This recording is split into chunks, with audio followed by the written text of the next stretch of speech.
আজকে অনেকে বলছেন যে এটি একটি উৎসব, বা দেবব্রতদা বললেন যে আসলে এগুলা করে কি লাভ হয়। আসলে শিল্প, সাহিত্য, সংস্কৃতিকে যারা ভালোবাসে, পৃথিবীতে সবসময়ই এই ধরনের মানুষের সংখ্যা খুব কমই ছিল, কখনো বেশি ছিল না। এটি বাস্তবতা। কিন্তু এটাও তো সত্য, পৃথিবীকে সত্যের পথ, আলোর পথ দেখিয়েছে এই শিল্প, সাহিত্য, সংস্কৃতি কিংবা সত্যের পথে হেঁটেছে যে শিক্ষক তারাই। আসলে এখানে আজকে আমার একটা বিষয় খুব অবাক লেগেছে, যে এখানে যারা কথা বলছেন বা যারা শুনছেন তাদের অনেকের মধ্যেই শিক্ষক। এটা কিভাবে মিলে গেছে আমি ঠিক জানি না। এবং যার লেখা বা যার বই পড়ছি তিনিও কিন্তু শিক্ষক। আমি যখন বইটা প্রথম হাতে পাই, বইয়ের যে প্রচ্ছদ, এটা আমাকে খুব আবেগ আপ্লুত করেছিল। মানে দেখার মতোই, দেখার সাথে সাথে মনে হচ্ছে একটু পড়ে দেখি, এরকম একটা বিষয় আমার মধ্যে কাজ করেছিল। তো আজকের আয়োজনে আমি উপস্থিত থাকার জন্য, এইটুকু পর্যন্ত আসার জন্য যে মানুষের অবদান সবচেয়ে বেশি, দেবব্রতদা। যে কোনোভাবে ওনার সাথে সম্পর্কটা অনেক বেশি নিবিড় এখন। উনি আসলে নীরবে অনেক কাজ করেন, অনেক ব্যস্ততার মধ্যেও।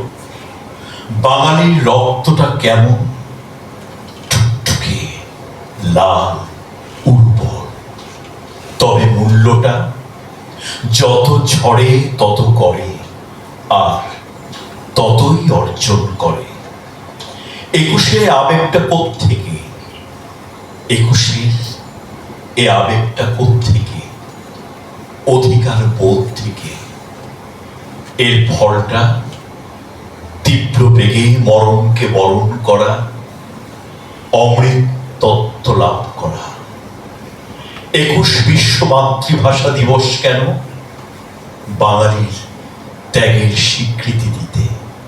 এতে লাভ, প্রাণ ভরে মাকে মা বলে ডাকতে পাবে, রুদ্ধ দুয়ারটাও খুলে যাবে। প্রমাণ বাঙালির একাত্ম। এটি ছিল স্যারের 21 কেমন কবিতাটি। সময়ের অন্যতম সাহসী সন্তান খন্দকার ইব্রাহিম খালেদের নাম। এদেশে গঠিত হয় কত কমিশন, কমটাই থাকে শুধু উড়ে যায় মিশন। যথাসময় ইতিপূর্বে কভু কোনোটা পায়নি আলোর পরশ, তুলে ঘোমটা। শিয়াল বাজার ধসের কারণ খুঁজিয়া, সত্য উচ্চারণে খালেদ দিয়াছে লিখিয়া। লুটিল রাঘব বোয়াল শিয়াল বাজার, শব্দের অপরাধে নাহি প্রতিকার। 30 লক্ষ ক্ষুদ্র ক্ষুদ্র শেয়ার হোল্ডার, ক্ষতিগ্রস্ত মাথে হাত কে করে উদ্ধার? কুমিরে করেছে লুট শেয়ারের ধন, তথাপি সরকার ঘুমে নহে জনগণ। অবশেষে চারিদিকে পড়িলে ধিক্কার, শোনা যায় এ ধসে হবে প্রতিকার। বোয়াল কুমির সাথে দল স্বার্থ মেলা, প্রতিকার না হয় যেন পাতানো খেলা। সবাইকে অনেক ধন্যবাদ।